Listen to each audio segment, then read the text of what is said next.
네, 여러분 반갑습니다. 서연쌤이에요. 자, 선생님과 함께 이제 2학기 강의 시작하겠습니다. 자, 2학기에서는요, 바로 추론하며 듣기라는 이제 첫 번째 단원이 나옵니다. 알고 싶은 생각, 그리고 알리고 싶은 생각, 이렇게 나와 있는데요. 우리가 누군가에게 뭔가 알리고 싶거나 또는 내가 그 사람의 생각을 알고 싶을 때 뭐 해야 될까요? 이게 뭐 대화를 통해서도 아니면 서로 이야기 이렇게 나누는 과정뿐만 아니라 누군가 이야기를 듣고 있을 때에도 그 속에 담겨져 있는 굳이 말하지 않아도 표면적으로 드러나 있지 않은 것을 우리는 뭐 하면서 들어야 될까요?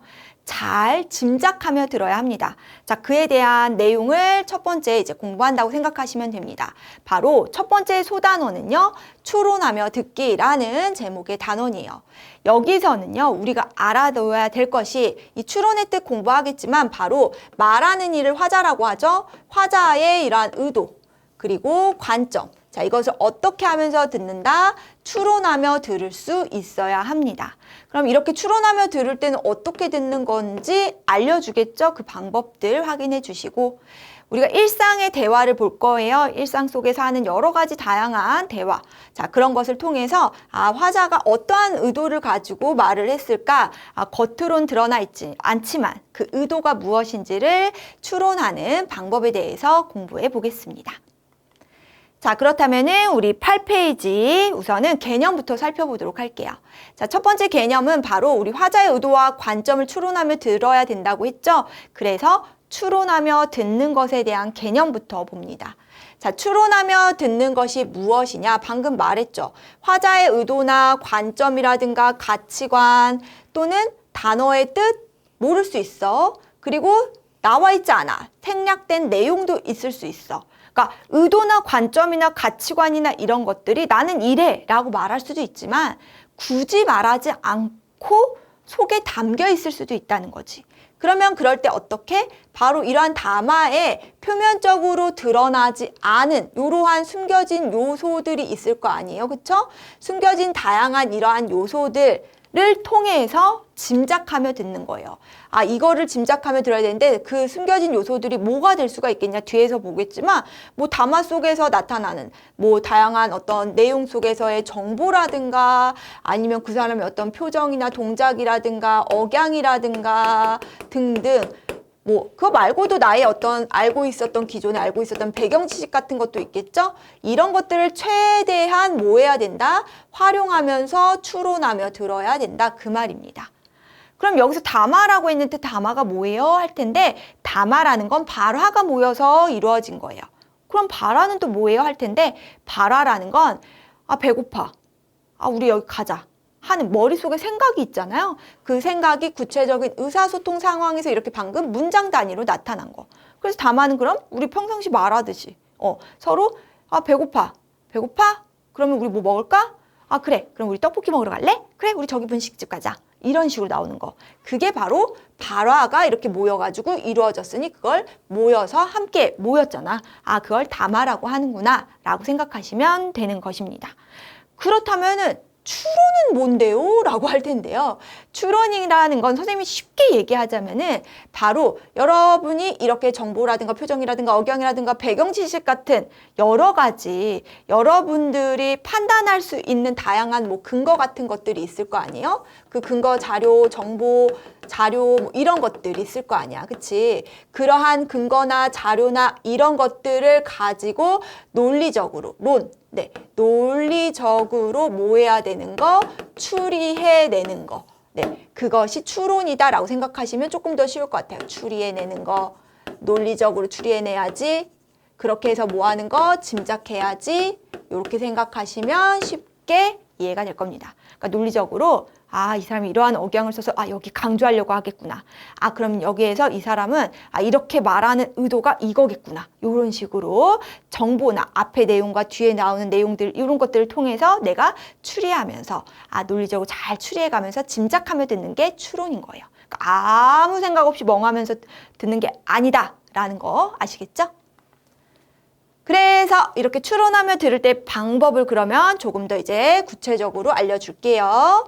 자, 우리가 담화가 이루어지는 그 시간이라든가 장소 또는 화자와 청자의 관계, 뭐 부모님과 내가 될 수도 있는 것이고요. 집이 될 수도 있고요. 언제 뭐 밤이 될 수도 있고요.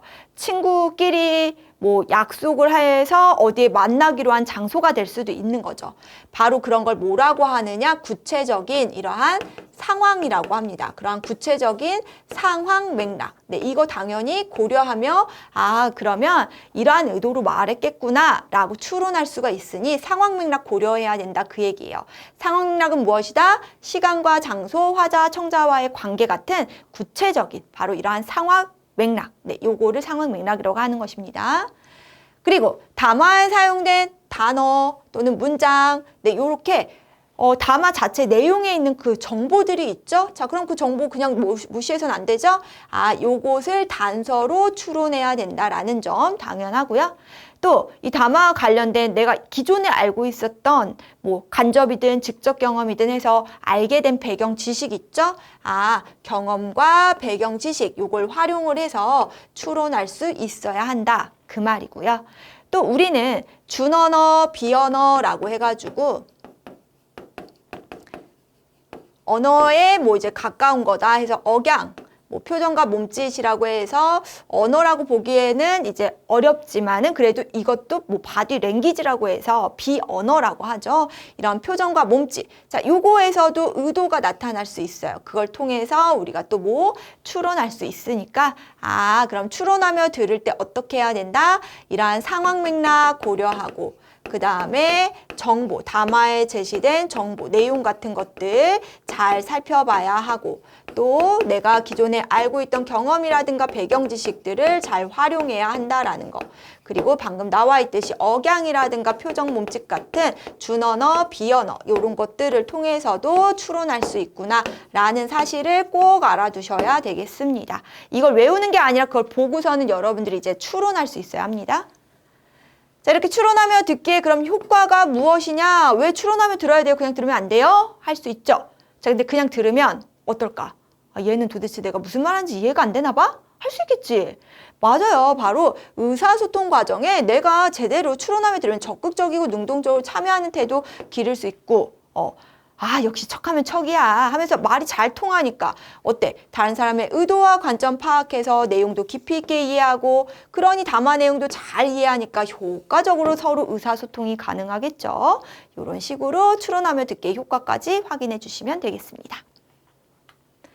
그럼 개념 확인 문제 봅시다. 담화의 표면에 드러나지 않은 숨겨진 요소를 짐작하며 듣는 것. 자, 드러나지 않아. 하지만 우리는 그런 것들에 숨겨진 것들을 이러한 다양한 방법으로 뭐예요? 추리해 나가면서 논리적으로 근거들을 파악해 가면서 듣습니다. 바로 그것을 추론하며 듣기다라고 이 추론하며 듣는 것에 대해서 공부하고 있다는 것.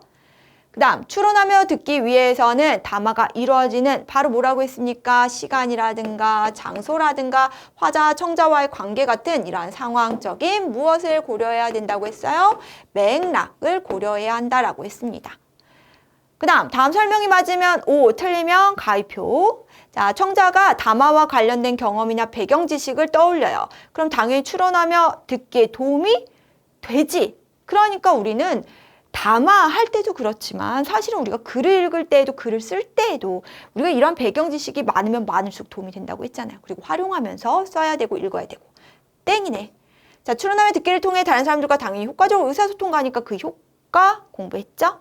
자, 따라서 그렇게 확인하시면 되겠고. 자, 그럼 소단원 학습으로 넘어가서 방금 본 요 내용들 한번 일상 대화에서 화자의 이런 의도를 추론하며 들어보도록 하겠습니다. 이런 친구들이랑 2시에 만나서 과제하기로 했는데 라고 했는데 지금 뭐 하고 있나요? 뭐 핸드폰 보면서 쉬고 있었나 봐. 지금 몇 시야? 2시인데 아직 집이네? 자, 그럼 뭐예요? 늦었네? 네. 그러니까 어때? 지각을 했네. 자, 그러니 지금 몇 시야? 하고 친구가 물었어. 그럼 그 지금 몇 시야? 라고 묻는 것이 지금 진짜 몇 시인지 궁금해서 몇 시인지 궁금해서 그 정보에 대해서 묻는 거예요? 아니, 지금 몇 시야 하는 건 친구들 표정만 봐도 느껴지죠? 자, 이런 것들을 통해서 뭐 해야 되는 거예요? 우리는 이 지금 몇 시야라는 요 발화의 의도를 추론해야 되지. 바로 뭐야? 늦어서 화가 났고 화가 나서 뭐 하는 거예요? 나무라는 그러한 어떤 지적하는 태도구나라고 볼 수가 있는 거죠. 그러니 당연히 미안해라고 이제 어쩔 줄 몰라 하는 상황이구나. 자, 그러면 지금 몇 시야? 라는 요 말에 담긴 의도 당연히 우리 추론할 수 있습니다. 바로 우선은 대화의 상황, 이러한 상황 맥락을 우리가 그냥 내용 보고도 충분히 파악을 했는데 사실 남학생이 친구들과 2시에 만나 과제를 하기로 약속한 상황이죠. 그런데 늦었어. 그러니 여학생은 약속 시간에 늦은 것을 지적하려는 의도겠구나 라는 것을 알 수가 있죠. 자, 이렇게 일상 대화에서 화자의 말에 담긴 의도를 우리는 추론해야 하면서 당연히 어떤 의도로 이런 말을 할까? 뭐 엄마가 왜 이런 얘기를 하실까? 라는 걸 여러분들이 파악하면서 추론하며 들어야 됩니다. 너 도대체 엄마 뭔 얘기하는지는 아니? 이런 식으로 나올 수가 있잖아. 그치? 자, 대화의 상황 당연히 잘 보셔야죠. 이 구체적인 상황 맥락 파악해야 된다고 했어요. 시간과 장소와 화자와 청자와의 관계 등 대화를 둘러싼 모든 상황 맥락을 잘 고려해야 하고요. 그 다음 화자의 몸짓이나 표정도 보셔야죠. 음성 언어 이외에 동작 언어라든가 어떤 여러 가지 준언어, 비언어적 표현들 충분히 고려해보면은 이런 의도를 가지고 말을 했구나라고 알 수 있고 또 하나, 억양 말했죠? 이런 음성 언어 표현에 동반되는 준언어적 표현 이런 것도 당연히 확인을 해주시면 되는 거였습니다. 그렇게 하면서 추론하며 들을 수 있어야 한다라는 것. 그러면 바로 체크해 볼게요. 일상 대화에서 화자의 무엇을 추론하기 위해서 왜 이렇게 말하는지, 의도, 목적 이런 것들을 추론하기 위해서는 이러한 대화의 상황을 고려해야 한다고 했어요. 이 대화에서는 여학생은 약속 시간에 남학생이 늦었어. 자, 그러니 위로가 아니지. 이 대화에서 남학생이 할 수 있는 그러면 적절한 말은 당연히 미안해를 해줘야 되는 게 맞지. 왜? 내가 지각했으니까. 자, 그래서 그런 식으로 여러분들이 체크해서 써주시면 되겠고요. 그러면 이 대화에서 남학생이 추론했을 내용으로 가장 적절한 것도 한번 찾아보도록 합시다. 자, 뭘까요? 친구에게 안 좋은 일이 있었나 보다? 이 무슨 소리예요? 그래서 화났어? 약속 시간에 늦어서 친구가 화가 났구나. 미안해 하는 거지? 잘못 알고 있었던 거 아니고 친구가 잘못한 것도 아니고 몇 시인지 궁금해하는 거 아닙니다. 당연히 정답은 2번이다 라고 찾으면 되는 거고요. 그럼 2번, 다음 중 화자의 말에 담긴 의도 추론할 때 고려할 점이 아닌 것도 한번 찾아봅시다. 우리 어떤 것들을 고려해야 된다고 했습니까? 당연히 대화의 상황 맥락, 화자의 억양이라든가 화자의 몸짓이라든가 화자와 청자와의 관계 같은 거 이러한 구체적인 상황 맥락과 억양과 표정은 맞아요. 근데 우리 여기 보세요. 화자의 말에 담긴 의도라고 했잖아. 그렇기 때문에 표정을 그냥 아무 생각 없이 맞다고 하시면 안 돼요. 청자라고 되어 있잖아. 틀렸습니다. 정답은 4번 찾아주시면 되는 겁니다. 다음 빈칸에 들어갈 적절한 말도 한번 써보도록 합시다. 우리 기억에는 약속 시간에 늦은 남학생을 이 여학생이 뭐 하는 거예요? 뭐 나무라는 거, 뭐 질타한다 또는 뭐 지적하려는 그러한 의도가 담겨 있구나라고 지적이라고 써주시면 되는 겁니다. 자, 이렇게 해서 선생님하고 우선 간단히 첫 번째 시간 우리 8페이지, 9페이지의 내용 추론하며 듣기에 대한 내용 살펴봤습니다. 그래서 이제 다음 시간부터 이제 구체적으로 조금 더 자세하게 대담도 보고 그리고 그것을 통해서 어떠한 단서를 통해 우리가 이 사람들이 말하는 의도가 무엇일까, 결국 무엇을 말하고자 하는 것일까 이런 것들을 한번 추론해보는 시간 가져보도록 할게요.